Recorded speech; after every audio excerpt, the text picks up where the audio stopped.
वाल्मीकि जी ने उनको ये स्थल बताया था जी कि चित्रकूट गिरि करहु निवासु, जी। तहाँ तुम्हार सब भांति सुपासु। अपने आपके नाम को जब हम देख रहे थे, ऐसे बहुत विरले साधु संत इस देश में हैं जिनके नाम के आगे डॉक्टर लगता है। तो ये तप साधना आराधना के लिए सबसे उपयुक्त स्थान है पूरी संपूर्ण सृष्टि में। टक रही थी यूट्यूब पे भी लगभग लाखों फॉलोवर हैं। स्वीडन के भी लोग आए हैं यहाँ पर, टेस्टिंग किया। जी। उन्होंने तो बताया कि यहाँ चित्रकूट धाम में 160 करोड़ वर्ष पुराना जीवाश्म पाया गया। इसके लिए पर्यावरण के लिए आपकी क्या कार्य चल रहा है, थोड़ा सा हमारा दर्शक जानना चाहिए। जितनी ज़्यादा अधिक नीचे से नीचे गिर सकता है वो गिर जाएगा जी। लेकिन वो अपने सुख के लिए ऐसा करेगा। जैसे कि जल का जो तत्व है वो सबसे महत्वपूर्ण है लेकिन वो आज सबसे ज़्यादा खतरे में है। जी। मैंने भी सुन रखा है कि लाखों वृक्ष आपने भी लगाए हैं। अखंड हिंदू फौज की बात मैं करना चाहता हूँ। आप माननीय प्रधानमंत्री जी को ये पत्र दूंगा। उसके पीछे तमाम कारण है। संत समागम की जगह कहीं कहीं संत विच्छेदन भी मुझे दिखाई दे रहा है। वेश भी अगर आप भी तिलक लगाएं तो प्रणाम है, और आपने अगर दीवाल में भी तिलक लगा दिया तो उसको भी प्रणाम है। जड़ चेतन जगजीव जत सकल नाम है। टिप्पणी नहीं करना है, रक्षा करनी है। अगर तो ये सब वही कारण है मोबाइल का। इतना ज्यादा उसमें जाल है, भ्रम जाल फैला हुआ है, उसमें जो फंस गया वो गया। महापुरुषों की इस श्रेणी में, इस श्रृंखला में जो हम हमारा सफर शुरू हुआ है उसमें वहाँ पहुँचे हैं। उसके लिए मैं परिचय से पहले 4 पंक्तियाँ देश के बड़े कवि श्री कमल आग्नेय जी के माध्यम से इस क्षेत्र का, इस जगह का बखान करना चाहता हूँ कि केस जो महेश के विशेष खुलते न यदि, भगीरथी भाग्य वेग शेष नहीं होता जी। जानवी का जल जंगलों को जन्म देता ना तो संगठित वसुधा का परिवेश नहीं होता जी। होता ना विराट रूप शैल का ललाट, फिर धरती न होती तो नगेश नहीं होता जी। भारत की आत्मा के प्राण तत्व श्री राम नहीं होते तो यह देश नहीं होता जी। उसी प्रकार भगवान श्री राम वर्तमान में पूरी पृथ्वी में कहीं पर साक्षात मौजूद हैं तो वह स्थान है चित्रकूट का यह क्षेत्र। कामदगिरी यह स्थल है और यह इस पीठ के उत्तराधिकारी के रूप में आज वॉइस ऑफ परिवर्तन के इस विशेष पॉडकास्ट में हमारे साथ मौजूद हैं पूज्य डॉक्टर मदन गोपाल दास जी महाराज, जो इस पीठ के जो पीठाधीश्वर हैं। जगत गुरु श्री रामानंदाचार्य श्री राम स्वरूपाचार्य जी महाराज, जो काफ़ी प्रसिद्ध हैं, काफ़ी सिद्ध हैं। तो उस पीठ के उत्तराधिकारी के साथ संवाद करने के लिए मैं पूरे दर्शकों की तरफ से गुरुदेव को प्रणाम करते हुए संवाद आके शुरू करना चाहूँगा। गुरुदेव, आपको चैनल में बहुत स्वागत है और आपको प्रणाम निवेदित है। जय श्री सीताराम, जय श्री कामतानाथ जी की। गुरुदेव, चर्चा शुरू करें। मैं पहले कामदगिरी के बारे में आपके मुखारबिंद से कुछ सुनना चाहता हूं और अपने दर्शकों को, पूरे भारतवर्ष को ये बात पहुंचेगी तो उनको बहुत अच्छा लगेगा। ये चित्रकूट धाम है। यहाँ श्री ठाकुर जी प्रभु श्री सीताराम जी 11.5 वर्षों तक रहे लीला की जी। इसी पर्वत पर वो रहे जी। कामद भेगिरी राम प्रसादा, अवलोकत अपहरत विषादा। जी। समग्र कामनाओं की पूर्ति के लिए जी। यह कामद हैं और गिरी माने पर्वत है। जो भी व्यक्ति जीवन में अनंत कामनाएं रहती हैं लेकिन जो भी व्यक्ति जो कामना लेकर के आता है उसकी कामनाओं की पूर्ति करने के लिए हमारे कामदानाथ भगवान बैठे हुए हैं। और इनको ये वरदान प्रभु ने ही दिया है और उन्हीं के स्वरूप में वो स्थित भी है। जी। कामद भेगिरी राम प्रसादा, राम जी के प्रसाद स्वरूप है जी। और दर्शन मात्र करने से विषादों का हरण होता है। कोई भी व्यक्ति आए जी, दूर से ही अगर दर्शन करता है जी, तो उसके विषादों का हरण होता है, उसको प्रसन्नता मिल जाती है। जी। ऐसा ये दरबार है, ऐसी उनकी महिमा है। यहाँ पर भगवान कांतानाथ स्वयं विराजमान है। तो उसकी परिक्रमा को मैं यहाँ पे जब आया तो मैं देख रहा था कि लोग बहुत ही मन के साथ, भाव के साथ, बिल्कुल एक मुझे लगता है कि निर्लिप्त अवस्था में यात्रा कर रहे हैं। तो उस यात्रा का थोड़ा सा महत्व और वर्णन भी आप बताएंगे तो। देखो, जब भगवान चित्रकूट में आते हैं तो वाल्मीकि जी ने उनको ये स्थल बताया था जी। कि चित्रकूट गिरि करहु निवासु, जी। तहाँ तुम्हार सब भांति सुपासु। जी। जैसे यह दिव्य स्थान देखा, बड़ा ही आकर्षण करने वाला, मनोहर यहाँ का दृश्य था, जी सघन वन था, और देखने मात्र से ही भगवान को ये लगा, ये जिज्ञासा हुई कि अरे ये पर्वत ऐसा क्या है, यहाँ पर ऐसा क्या है। जी वाल्मीकि जी ने कहा कि जो आप यहाँ पर नरलीला कर रहे हैं, वनवास की लीला संपन्न करने जा रहे हैं, जी तो ये तप साधना आराधना के लिए सबसे उपयुक्त स्थान है पूरी संपूर्ण सृष्टि में, जी इस भूमंडल पर। जी और मेरा जाना समझा है तो मैं कह सकता हूँ कि आप यहाँ निवास करिए। तो भगवान आते हैं, माँ मंदाकिनी गंगा में स्नान करते हैं, इसी कामदगिरी में अपना नित्य निवास करते हैं। तो ये भगवान का साकेत है। जब भगवान यहाँ साकेत में निवास कर रहे थे कामदगिरी पर्वत पर, तो समग्र देवताओं ने देखा, दर्शन किया, जिज्ञासा की, अरे ये ऐसी कैसी जगह है कि भगवान यहाँ पर रुक गए, यहाँ निवास करने लगे, और कोई अन्यत्र जगह नहीं मिली। और भी तीर्थ थे, पूरा भारतवर्ष था जी और अखंड भारत था उस समय, तो बहुत बड़ा भूखंड। बोले ये इस स्थान की क्या विशेषता है, इसके दर्शन किए जाएं। तो फिर नारद जी ने इसकी महिमा बताई चित्रकूट की देवताओं को, और नारद जी के साथ यहाँ पर देवता लोग आते हैं। अमर नाग किन्नर दिसपाला, चित्रकूट आए तहीं काला। और फिर जैसे ही यहाँ आते हैं तो सबसे पहले दर्शन होता है, बोले धन्य है मेरा जीवन, धन्य है। तो उन्होंने सबसे पहले प्रदक्षिणा की, भगवान को प्रणाम भी करते हैं और प्रदक्षिणा करते हैं। तो आज भी ये भगवान का साकेत के रूप में स्थान है। और कामदगिरी का संपूर्ण पर्वत जब दूर से हम दर्शन करते हैं तो धनुषाकार आज भी बना हुआ है, चाहे जिस दिशा से आप देखेंगे। कामदगिरी पर्वत का जो एंगल है, धनुष की तरह, हाँ धनुष की तरह पूरा आकार है भगवान का। और उसी स्वरूप में आज भी लाखों लोग आते हैं, दर्शन करते हैं और प्रदक्षिणा करते हैं। इस पर्वत का दर्शन जब भरत जी महाराज दूर से करते हैं, तब केवट ऊंचे चढ़ाई, कहू भरत सन भुजा उठाई। जैसे ही केवट ने बताया भरत जी महाराज को, तो भरत जी महाराज ने नहीं देखा केवट ने बताया मात्र है, सूचना मिली। वैसे ही भरत जी महाराज पाह नाथ कह पाह गुसाई, भूतल परेउ लकुट की नाई। और दूर से पर्वत का दर्शन कर रहे, भगवान के चरण चिन्ह का, रज का आनंद ले रहे, चित्रकूट की रज, क्योंकि भगवान यहाँ नंगे पदत्राण चले, रज को भी मस्तक में लगा रहे हैं, दर्शन भी कर रहे हैं कामदगिरी के दूर से, और दंडवती परिक्रमा कर रहे हैं। और पूरी परिक्रमा उन्होंने की। तो आज भी यहाँ दंडवती परिक्रमा के लिए कोई 500 किलोमीटर से भक्त आता है लगाते हुए, कोई 300, जिसकी जैसी श्रद्धा। ग्रामीण परिवेश से बहुत सारे लोग आते हैं, लाखों लोग हर अमावस्या पे परिक्रमा करने आते हैं, और इनको राम के स्वरूप में ही मानते हैं। उनकी सारी कामनाओं को भगवान कामतानाथ पूर्ण करते हैं। अनेक कामनाएं हैं, जब तक जीवन रहेगा तब तक अनंत कामनाएं, क्षण प्रतिक्षण कामनाएं हैं। हम ही लोग अभी ये हो जाए, फिर ये हो जाए, फिर कहीं भूख लग रही, फिर प्यास लग रही, फिर ये, मतलब छोटी छोटी बहुत सारी कामनाएं हैं। जब तक जीवन रहेगा तब तक कामनाएं रहेंगी। गुरुदेव, मैं प्रश्न करना चाहता हूँ।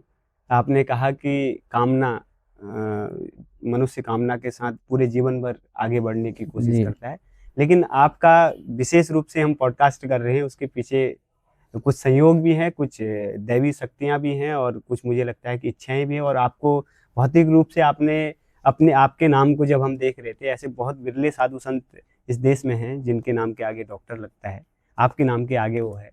मैं जानना चाह रहा हूँ, जैन जी की तरफ से एक प्रश्न करना चाहता हूँ कि आप तो कुछ भी बहुत विशेष बड़ा कर सकते थे, पूरा जीवन का, जैसे लोग अपना उपयोग कर रहे हैं, कोई विदेश जा रहा है, कोई कुछ पद पा रहा है, कोई प्रतिष्ठा के लिए लड़ रहा है, तो आपने सब कुछ त्याग करके आप संत समागम में शामिल हुए। और सौभाग्य आपका भी है कि आप जगत गुरु, ऐसे साक्षात जगत गुरु जिनको वर्तमान में जैन जी भी बहुत पसंद कर रही है, उनके शिष्य हैं।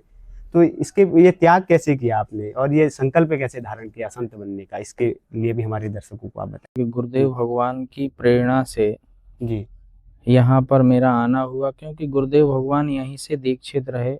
सदगुरुदेव भगवान बाबा गुरुदेव थे सिंहस्थ भूषण श्री महंत प्रेम पुजारी दास।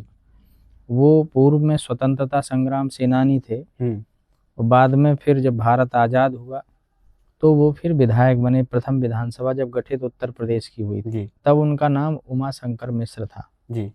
अंग्रेजों के साथ उनकी लड़ाई रही हमेशा, और लगभग 17 बार वो जेल में गए।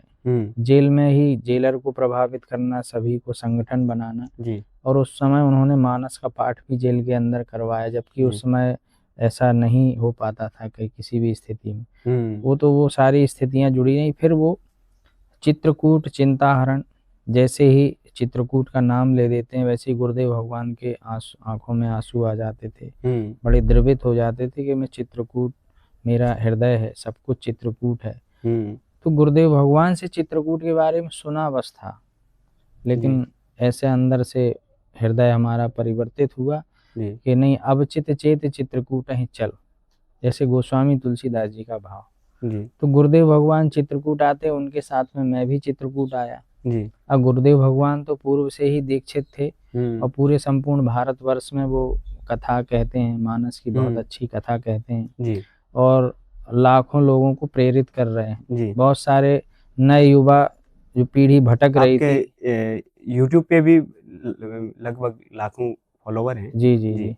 जो युवा पीढ़ी भटक रही थी वो ओजस्वी वाणी सुन करके, जैसे कोई चीज हम तेज, अपने ओज तेज से कहेंगे, प्रेशर देके, परिवर्तन होता है, लोग आकर्षित होते हैं सुनने के लिए। जैसे गुरुदेव भगवान सामाजिक तौर से जो बातें कहते हैं, मानस को और अपने व्यवहार पक्ष को जोड़ते हैं। हमारा जीवन कैसे आज प्रभावित हो रहा है और परिवर्तन इसमें आना चाहिए। और निश्चित है हमारी जैसी राष्ट्र की जो धरोहर है, संस्कृति है, विरासत है, वो हमारी उपेक्षित ना हो। वो मेरी प्राण है, सब कुछ है, जीवंत है, इसीलिए मेरा भारत विश्व गुरु है। लेकिन मेरे गुरुदेव भगवान चित्रकूट धाम में आते हैं, प्रेरणा बनते हैं। और मैंने कहा मेरा सब कुछ चित्रकूट भगवान कामतानाथ जी हैं, मैं यहाँ सेवा करूँगा। अब जो भी हुआ, पीछे जो भी हुआ, वो एक प्रकार से मैंने वो जीवन को त्यागा। इसलिए गुरुदेव आप सेवा करते हैं समर्पण के साथ, तो इसलिए आप श्रेष्ठ भी हैं। जी। गुरुदेव भगवान से मैंने प्रार्थना चरणों में की कि अब मैं चित्रकूट छोड़ के नहीं जाऊंगा। और मैं चित्रकूट में रह करके पढ़ाई किया हूँ, PhD भी किया हूँ और चित्रकूट पर ही किया हूँ। मेरा सब कुछ चित्रकूट। आप चित्रकूट से बाहर जाते ही नहीं? नहीं, चित्रकूट से बाहर तो जाता हूँ लेकिन अधिकतर सेवा में मैं यहीं रहता हूँ। आप एक संकल्प है कि चित्रकूट में ही जीवन का बहुत अधिकांश समय, क्योंकि भगवान श्री राम ने चित्रकूट पर ही मेरा शोध है। मैंने जंगल में भ्रमण करके चित्रकूट को देखा, सुना। कई अभी भी हम देखते हैं शैल चित्र प्राचीन मिलते हैं जिनकी कार्बन डेटा कई हजारों वर्ष पुराना है। स्वीडन के भी लोग आए यहाँ पर, टेस्टिंग किया। उन्होंने तो बताया कि यहाँ चित्रकूट धाम में 160 करोड़ वर्ष पुराना जीवाश्म पाया गया है चित्रकूट में। तो हम इसको वैसे भी पहले से और हमारे, मैं गुरुदेव क्षमा चाहूँगा, पद्मश्री डॉक्टर यशोधर मटवाल जी, जो स्वयं पुराने प्राचीन हमारे जो भीमबेटका पे उन्होंने शोध किया हुआ है, भारत के ही नहीं पूरी दुनिया के अग्रणी जो इस तरीके के हमारे हैं भूगर्भ और तमाम इन चीज़ों को जानने की कोशिश करने वाले वैज्ञानिकों में वो श्रेष्ठ हैं। तो उन तक ये बात मैं पहुँचाऊँगा आपकी, उनके पास जाके। मैं प्रश्न ये करना चाहता हूँ, आप इसी विषय को आगे ले जाते हैं, चूँकि समय काफ़ी कम है और आपके पास ज्ञान का अथाह सागर है। मैं पर्यावरण पे आना चाहता हूँ। पृथिव्याम त्रिरत्नानि जलन्नम सुभाषितम मूर्खे पाषाण खंडेषु रत्न संज्ञा विधीयते। ये कहा है सुभाषितानी में। तो मैं, पृथ्वी में 3 रत्न हैं, जल बहुत महत्वपूर्ण है पूरी दुनिया में। वैसे तो ईरान वाला मामला चल रहा है, मैं उसमें नहीं जाना चाहूँगा। मैं जाना चाहूँगा कि जल को बचाने के लिए पर्यावरण का बचाना बहुत नितांत आवश्यक है और आप इसके लिए बहुत ही जोर शोर के साथ, बहुत भीतर रूप में काम कर रहे हैं। इसके बारे में गुरुदेव थोड़ा सा बताइए। देखो, पर्यावरण हमारा बड़ा प्रदूषित है। पर्यावरण हमारे आसपास का आवरण। ऐसे ही हम देखें संपूर्ण पृथ्वी का, भूखंड का देखें, ये ग्लोबल वार्मिंग भी है। हर जगह है पूरी दुनिया में वर्तमान में। मानव की एक सहज वृत्ति होती है कि वो सुख की प्राप्ति के लिए किसी भी चीज को दांव पे लगा सकता है। दोहन कर रहे हैं। हाँ, लगातार, चाहे पेड़ काटना पड़े, चाहे पानी वाला मामला हालांकि चल रहा है, प्रदूषित करना पड़े, पर्वतों को फोड़ना पड़े, कुछ भी करना पड़े, वो बहुत जितनी ज्यादा अधिक नीचे से नीचे गिर सकता है वो गिर जाएगा। लेकिन वो अपने सुख के लिए ऐसा करेगा। लेकिन हम संतों का शुरू से ही ये रहा है और प्रकृति के रहस्यों की बात हमेशा संत, ऋषि, मुनि, महात्मा करते आए हैं। और विशेष रूप से ये कहा है कि जो जल तत्व है उससे हमारा सीधा संबंध है, तो हमें उसका संरक्षण करना चाहिए। जी। उसमें हम जैसे जल के तत्व के समीप में पहुंचते हैं, उसका मन से सीधे सीधे संबंध जुड़ता है। जी। और मेरी सबसे बड़ी पहली प्राथमिक आवश्यकता जल से ही पूर्ण होने वाली है। जी। अगर हम आचमन कर रहे हैं तो जल चाहिए, जी। स्नान में तो चाहिए, भोजन में चाहिए, जी। भगवान का अर्चन पूजन है तो जल चाहिए। जी। और मेरा मंगलाचरण भी वहीं से अपवित्र पवित्रो वा सर्वावस्थांगतो विवाया स्मृत पुंडरीकाक्षम सावाया अभ्यंतर शुचि, शुचिता के लिए भी जल भी। जी। और आभ्यंतर वाही, बाहर की भी और अभ्यंतर की भी। और उसका संबंध मन से है और मन का संबंध चंद्रमा से भी है। तो निश्चित है कि जल का जो तत्व है वो सबसे महत्वपूर्ण है, लेकिन वो आज सबसे ज्यादा खतरे में है। जी। अगर वो खतरे में है तो मेरा जीवन खतरे में है। जी। इस चीज को हम लोग बता रहे हैं, लेकिन भौतिक इतना ज्यादा चरम सीमा पर पहुंच रहा है। जी। आधुनिकता इतनी ज्यादा पहुंच रही है कि वो विषय बिल्कुल शून्यता की ओर जा रहा है। तो निश्चित है मेरा जीवन आज प्रभावित है, संकट में है, इसको बचाना होगा। तो जल की बहुत बड़ी आवश्यकता। छोटे छोटे स्वरूपों में हम देखते हैं कि मंजन हो रहा है, अरे हम छोटे से जल में भी कर सकते हैं, लेकिन टोंटी खुली है नल की तो हजारों लीटर बर्बाद है। तो मंजन कुल्ला ही हमारा इतना, उसको समझिए ना आप। फिल्टर हर जगह लगे हैं, क्या मिनरल वाटर, जब उसमें इतने लाख लीटर बर्बाद करके तुम इतना पानी प्राप्त करते हो, और फिर वो भी उसमें इतने मिनरल कहाँ हैं जो हमारे सीधे भूगर्भ से जो हमको मिनरल्स मिलने, नदी से जो मिलने हैं, वो नहीं है। इसीलिए हम अस्वस्थ भी हो रहे हैं। इसके लिए पर्यावरण के लिए आपके क्या कार्य चल रहा है, थोड़ा सा हमारा दर्शक जानना चाहिए। पर्यावरण के लिए मैं सभी से यही आग्रह करूंगा कि ये जीवन बचाओ। इसमें हमें मिट्टी को भी बचाना होगा। मिट्टी में इतना अधिक प्राण है, तत्व है कि हम अगर कुछ भी डालते हैं मिट्टी में, इतना बड़ा जीवन है कि हम कुछ भी डालते हैं तो वो हमारे गुरुत्वाकर्षण बल को चैलेंज करता है। मैं वैज्ञानिक बात कर रहा हूँ। और विपरीत स्थिति में वो अंकुरित होकर के ऊपर उठता है। बंजर धरती के सीने में नवअंकुर बीज हाँ, विपरीत स्थिति में जब ऊपर चैलेंज देके गुरुत्वाकर्षण बल, नहीं तो आप ऊपर को उछलिए, आप नीचे ही गिरेंगे, ऊपर नहीं जाएंगे, नीचे ही गिरेंगे। कोई भी चीज उछालिए, चाहे लोहा, कुछ भी वजनदार, लेकिन वो अगर मिट्टी में इतना बड़ा जीवन है, लेकिन वो आज प्रभावित है, कहीं पाँव में ना लग जाए। हर जगह पत्थर, कंक्रीट, घर मकान से लेके हर जगह हमारे पैर में धूल ना लग जाए, लेकिन जीवन तो उसी में है। सदगुरु भी तो की बात कर रहे हैं। दूसरी बात है मिट्टी, हाँ मिट्टी बचाएं, फिर पानी जो जीवन है, और फिर पेड़। और प्लास्टिक का हमें पूर्ण रूप से बहिष्कार करना चाहिए, जो मेरी रसोई घर में सबसे पहले आ रही है, सब्जी भी, फल भी, सारी चीजें, मसाले भी, सबसे पहले हमें उसको बहिष्कृत करना चाहिए। पूजन में भी पन्नी आ रही, थैली आ रही, उसको दूर करना चाहिए। और इस पर हमारा लगातार सबसे आग्रह रहा है। आप भी उस पर काम कर रहे हैं और मैंने भी सुन रखा है कि लाखों वृक्ष आपने भी लगाए हैं। तो हमारे लिए तो आप सबसे बड़े पुण्यात्मा हैं, बहुत अच्छा काम आप कर रहे हैं। गुरुदेव, ये तो आशीर्वाद है आपका, आपसे ही प्रेरित होकर हम आगे बढ़ रहे हैं। और मैं प्रश्न करना चाहता हूँ, चूंकि समय काफी कम है, अखंड हिंदू फौज की बात मैं करना चाहता हूँ। आपने जैनजियों के लिए एक नया शब्द दिया है। हालांकि हम लोग सनातन धर्मावलंबी, हमारे पास बहुत बड़े बड़े शब्द हैं, लेकिन आपने बहुत सुंदर शब्द दिया। इसके बारे में थोड़ा सा इसके आप संस्थापक हैं, इसके बारे में बताइए। एक अखंड हिंद फौज जो हमारे सुभाष चंद्र बोस जी ने आजाद हिंद फौज बनाई थी, उससे प्रेरित है। हमारे राष्ट्र के ये पुरोधा हैं, महापुरुष हैं, जिन्होंने हमारे वर्तमान के राष्ट्र को, गणतंत्र को कैसे संजोया है, बांधा है, विपरीत स्थिति में था। तो ऐसे उनसे प्रेरणा लेकर के हमारे छोटे छोटे बच्चों ने, स्कूल के बच्चों ने इसको बनाया है और वो चला रहे। चित्रकूट से ही प्रेरणा मिलती है, कामता नाथ जी से ही प्रेरणा मिलती है। उसका नाम अखंड हिंद फौज रखा है। मैं संरक्षक की भूमिका में हूँ और वो लगातार कार्य कर रहे हैं। वो गांव-गांव तक पहुंच चुकी है, टीम बनी हुई है। और जहां जो भी बड़ा उत्सव होता है, राष्ट्रीय पर्व होते हैं, या कोई कथाएं हुई हैं, या संत समागम होता है, या महापुरुष का आगमन होता है, तो वो लोग अपनी सेवाएं देते हैं। और वो सेवा उनकी गरीब की झोपड़ी तक भी है और नगर तक भी है। जहाँ तीर्थों में भी बुलाए जाते तो वहाँ तक वो अपनी सेवाएं देते हैं। अनुशासन के लिए उसको बनाया है, सेवा के लिए। अनुशासन जरूरी है। अग्नि जी कहते हैं हमारे कि नेताजी सुभाष चंद्र के तेवर को क्या मिला, उनको बहुत बड़ी कविता है। तो आज मुझे लगता है कि उनको उत्तर मिल रहा है कि आपने बताया कि आप काम कर रहे हैं उनका। वो कवि हैं तो कवि राष्ट्र से मांग करता है तो संत आशीर्वाद के स्वरूप देते हैं। एक बहुत बड़ी बात और बहुत अच्छी सफलता है हम सबके लिए। गुरुदेव, मैं कुछ बीच के प्रश्नों को लेके आना चाहता हूँ, चूंकि समय जैन जी का है और हमारे देश में 65% या कह लीजिए अमूमन अगर आंकड़ों में हम न जाएं तो 50% के आसपास हैं।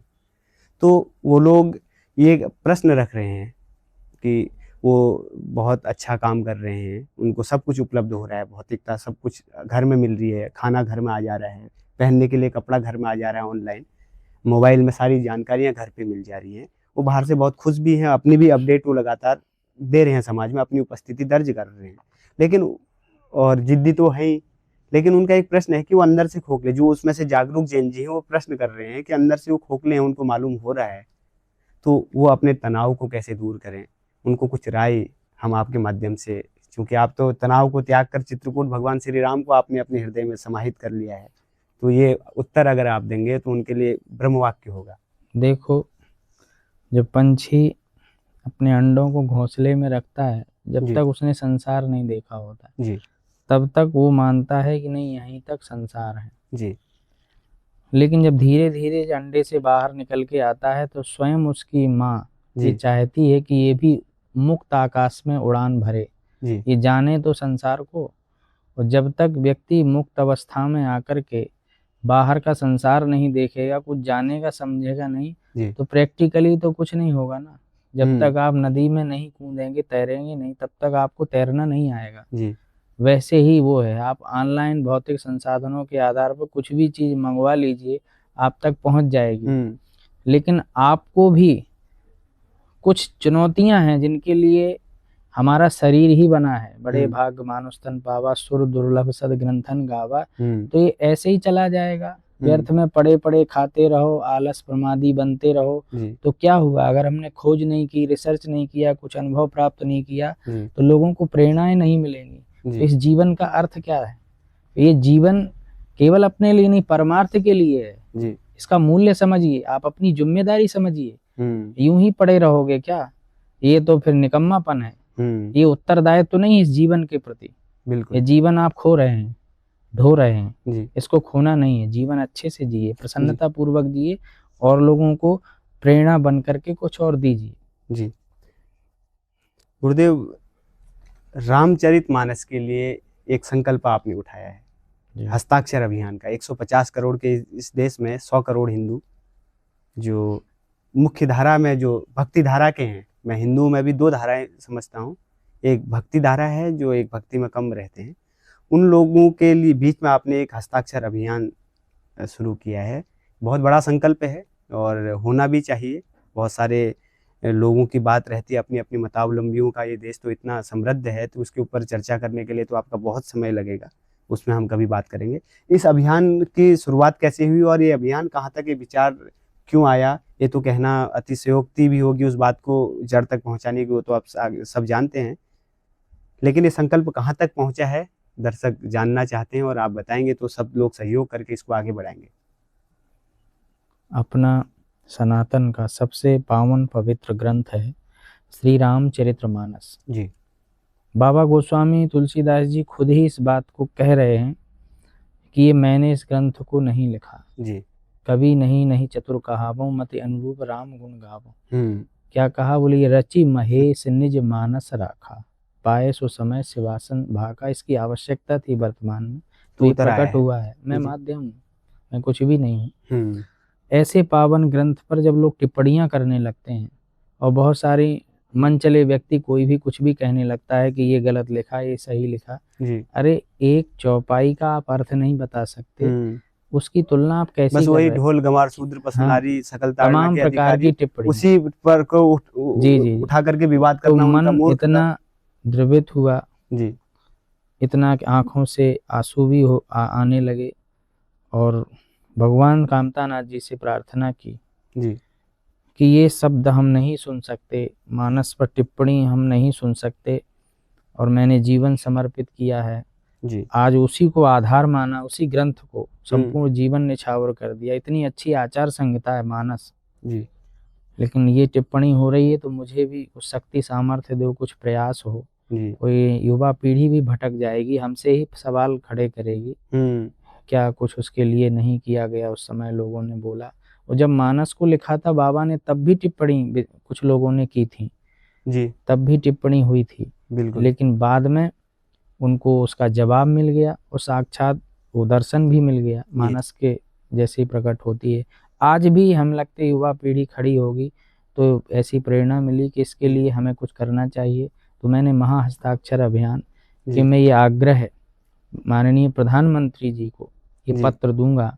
इतने सारे लाखों लाख हस्ताक्षर जब पहुंचेंगे तो वो भी स्वयं बाध्य हो जाएंगे और हमारे मानस की रक्षा होगी। एक कानून बनेगा कि जितने भी मनचले व्यक्ति जो बदतमीजी कर रहे हैं, जो गालियां दे रहे हैं, उनके ऊपर कानूनी कार्रवाई होगी। तो आगे कोई ऐसा कोई कदम नहीं उठाएगा।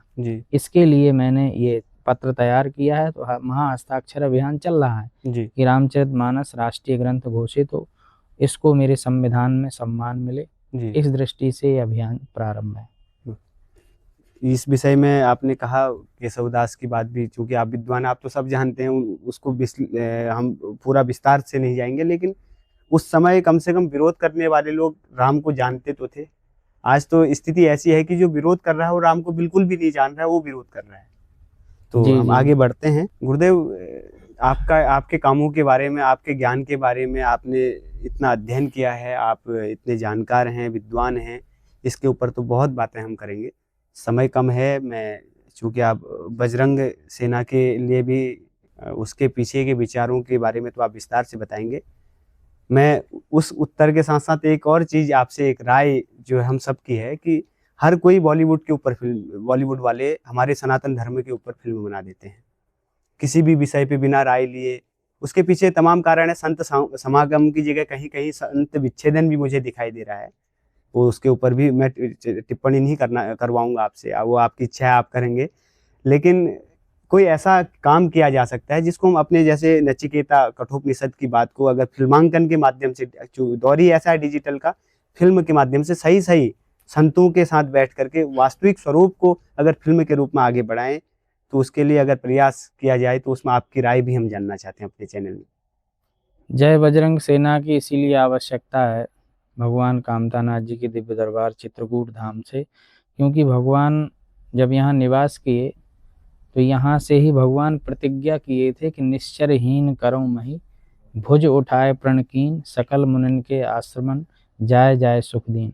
तो अगर मुझे सनातन की वर्तमान में रक्षा करनी है तो मुझे शस्त्र और शास्त्र दोनों ही धारण करने पड़ेंगे। तो दोनों ही विद्याओं का हमारे यहाँ विधान है, शस्त्र विद्या का भी और शास्त्र का भी, और भगवान स्वयं लेके चले हैं पूरे अरण्य में। तो मैं वर्तमान में कहूँगा ऐसी विभीषिका आ जाती है कि हमें आवश्यकता पड़ती है, इसके लिए हम लोग तैयार रहें।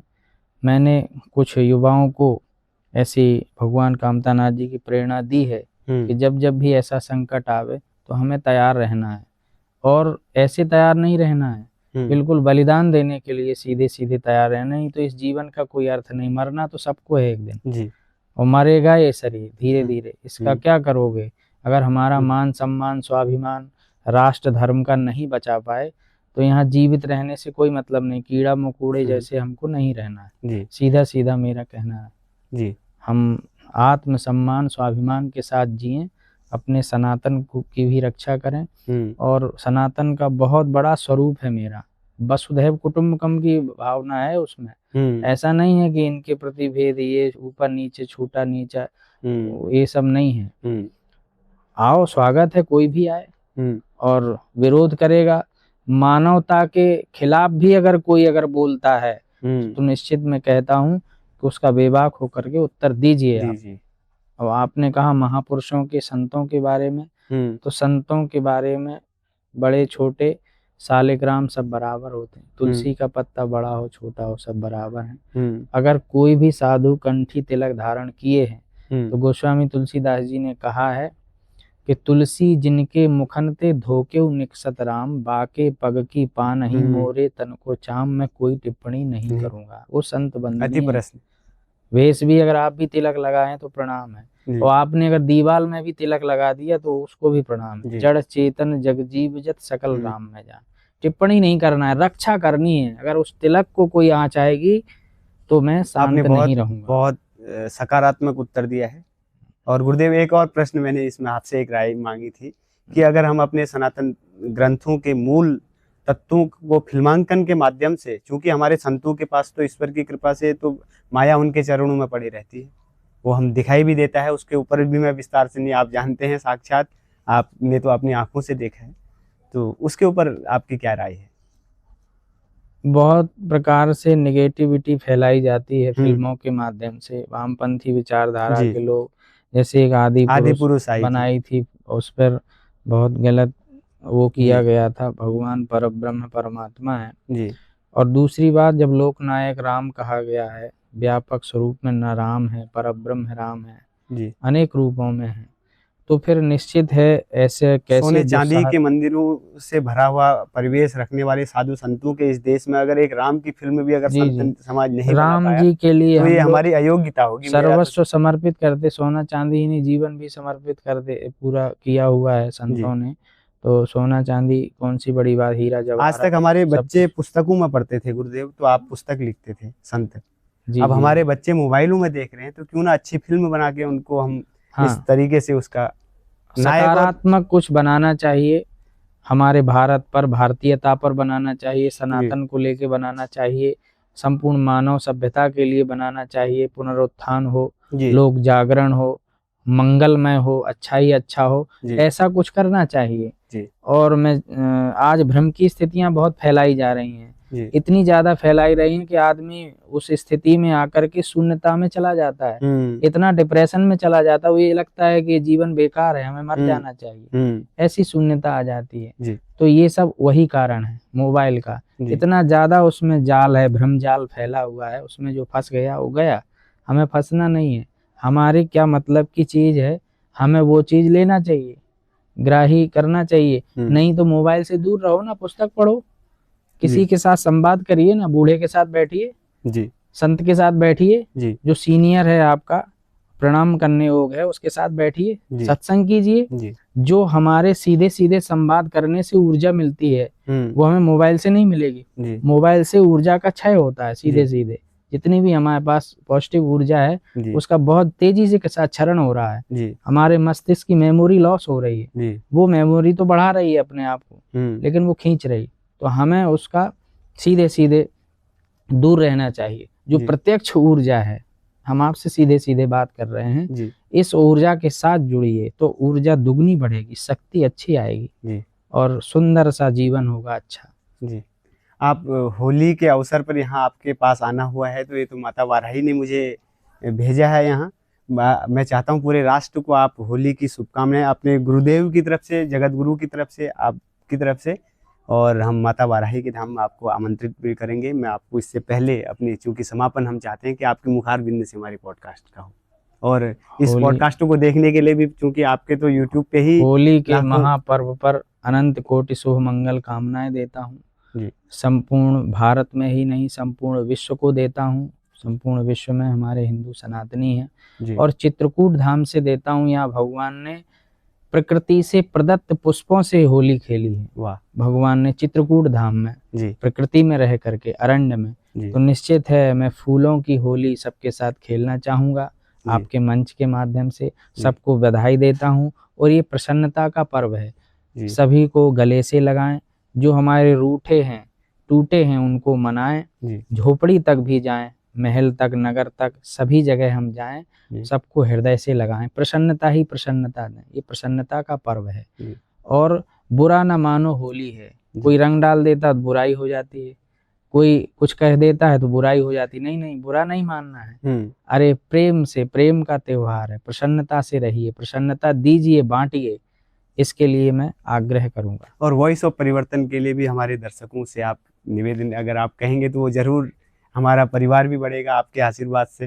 जी जी जी, मैं आपके चैनल के माध्यम से दर्शकों को कोटि सा धन्यवाद दूंगा। आप इस चैनल के माध्यम से जुड़िए और जिस प्रकार से दीपक जी ने इतना सब कुछ हमको ज्ञान भी दिया और ज्ञान परंपरा से जोड़ा भी, और जिससे और वो चल रहे हैं, मैं तो ये कहता हूँ भगवान कामतानाथ जी कृपा करें कि इतना अधिक ले जाएं, इस चीज़ को इतना अधिक ले जाएं कि हमारा जो युवा भटका हुआ, हमारा समाज भटका हुआ है, वो आपसे जुड़े और नई नई बातों को सीखे समझे।